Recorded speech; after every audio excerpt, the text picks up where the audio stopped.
welcome to this year's first Access Prep broadcast. Hi, my name is Evan, and I'm a sophomore here at Sandia Prep. And I'm Sophia Kreka, and I'm a freshman at Prep. We're proud to present you this year's first news magazine created by the Access Prep broadcasting team. In this show, we take a look at the traditions of Harvest Fest and Grandparents' Day, our new teachers at Prep, the differences between public and private school, our newly renovated theater, video game addiction, and the new eSports team. The first story looks into the popular video game, Fortnite, made by Nick and Johnny. With over 40 million active users every month, Fortnite has grown to become a very popular video game, not only throughout the world, but at Sandia Prep as well.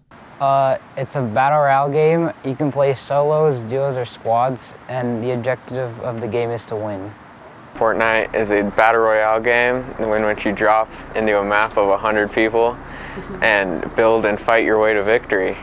There's 90 players and you have to kill all of them to be the last one alive. Although Fortnite is free to download, it can be misleading because money can be spent on different cosmetic items in the game. In the month of April, Fortnite grossed about $296 million. I've bought a lot of stuff, and they're just skins, which are cosmetic items to make you look cooler.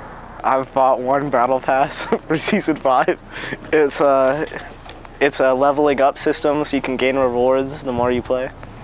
I bought every battle pass and a ton of skins and stuff from the item shop. Fortnite can be supported on every platform, which can lead to getting addicted to playing the game almost every day. I play on the Nintendo Switch and I play every day. Yeah, I lose track all the time. I usually play up 12 hours straight without even realizing. I play on PC and I play like at least 6 hours a day. Yes, it's very addicting and I do lose track of time.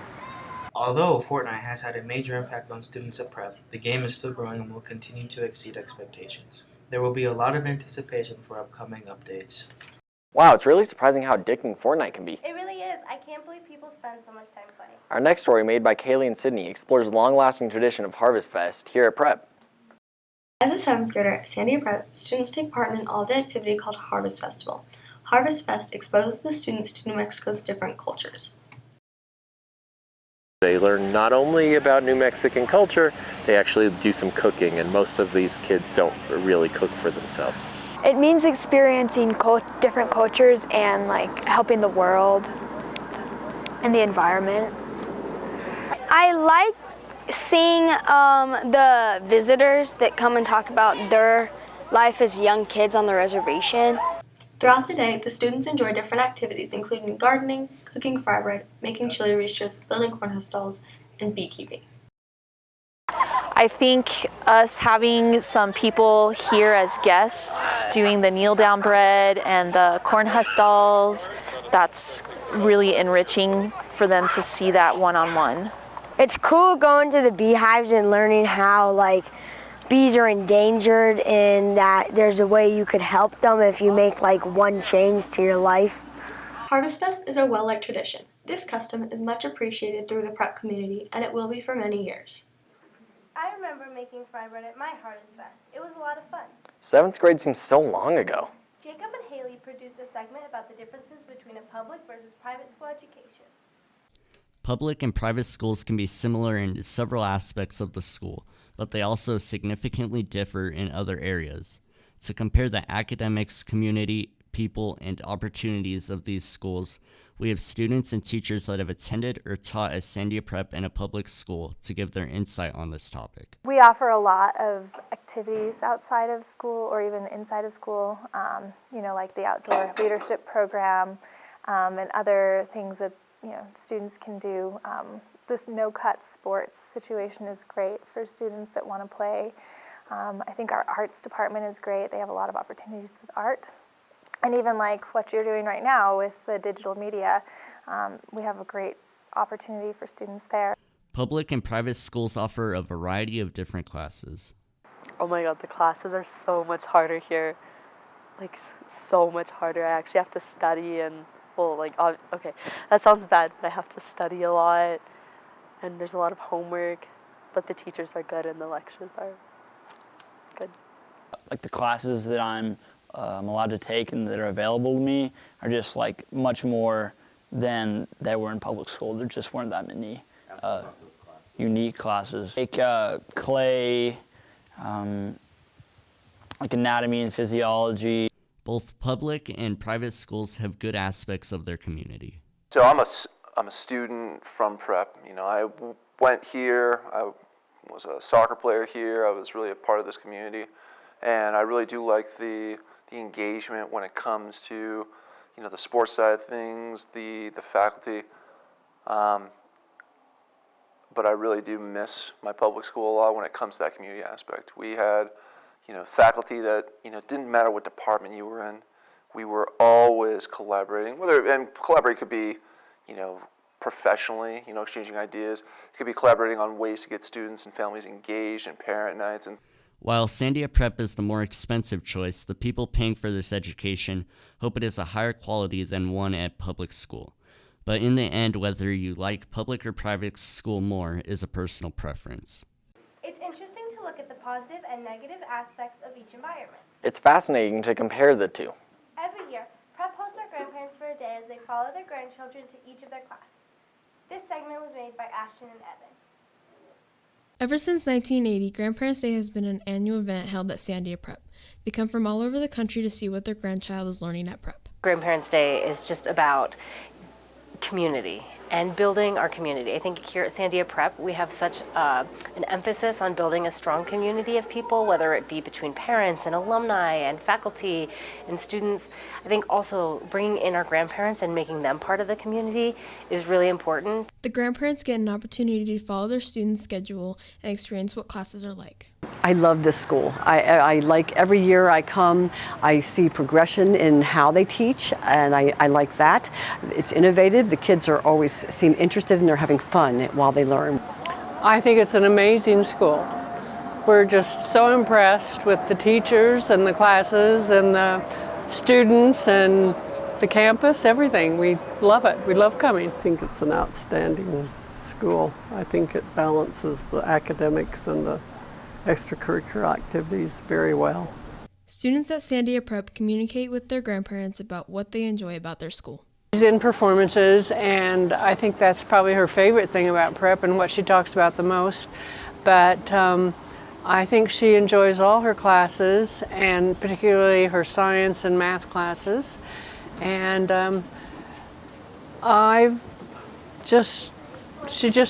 everything she says about Prep is positive. She loves it. She says she loves going here, and it shows. I mean, you know, she's not one of those kids who's ever said, I don't want to go to school. How fun it is. They never get bored. They can hang out when they want to. They can do pretty much organize their life, and they really enjoy it. I like it very much.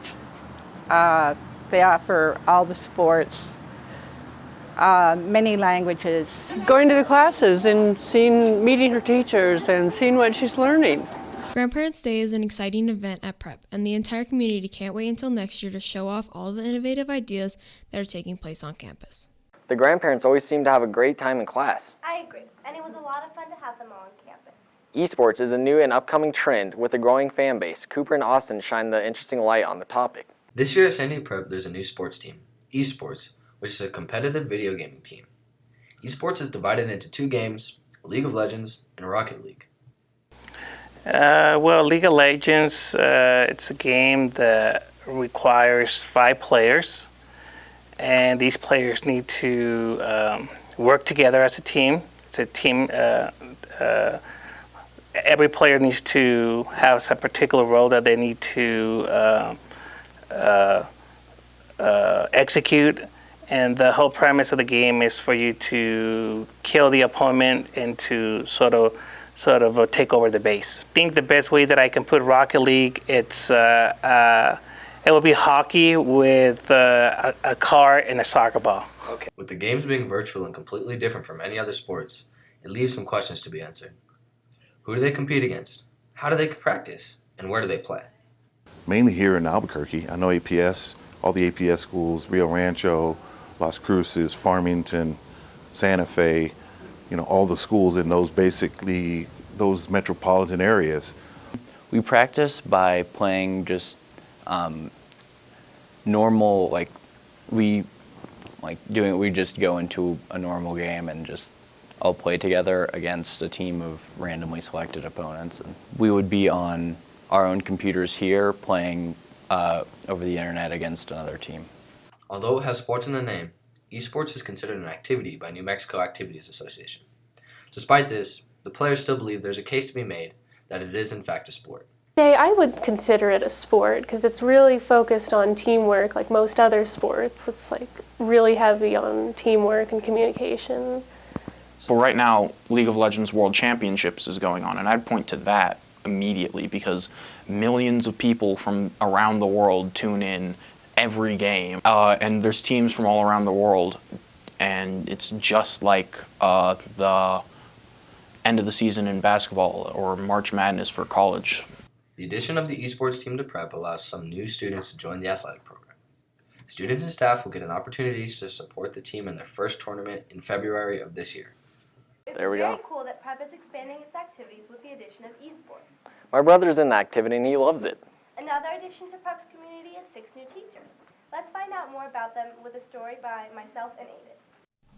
This year, Sandia Prep has hired 6 new teachers. They each bring their own unique style and energy to the classroom. I really liked the sense of community that was here and just the overall positive atmosphere that was like between the students and faculty and staff. Everyone just seemed, like they wanted to come to work every day, which was really, encouraging. I like the small classes. You really get to know students. It gives you a lot of freedom to, try new things as far as like assignments and teaching methodologies. The biggest difference is the independence in how the students dress. The last school I came from, they had a very strict uniform. Students here get to dress how they want and express themselves with how they dress. What I like most is the students. I mean, because that's why I'm here, is that the students genuinely care about learning, and that's what's important to a teacher, is that the students want to learn and they want to be successful, they want to get into college. So that's what I really like, is the students. I love teaching string orchestra, and so when I got the opportunity to come and interview here, it seemed like a really perfect fit, and I've just really enjoyed it so far. So, I think something that's really neat is that you can have smaller class sizes, and so especially in like an orchestra setting, I can interact with each student and say, hey, fix your bowl hold, play that more in tune, or job well done, you did this really well. And so I think that's kind of an invaluable experience to talk directly to students. These new teachers each come from a different teaching background. They each give their opinion of the differences between public and private school education. I think there's several advantages to private school education, one being that the flexibility and creativity that exists for teachers in a private setting. I love the community of Prep. The kids are all great and the teachers are amazing and so dedicated. It's great. I like being part of that team. I would say Prep's community, I think, is a very supportive atmosphere. I think it gives an opportunity to challenge students, but get to know your students one-on-one to help them learn better. I really like the fact that I'm an alumni and I got to come back to my roots. I also really enjoy the fact that I get to work with my dad every day.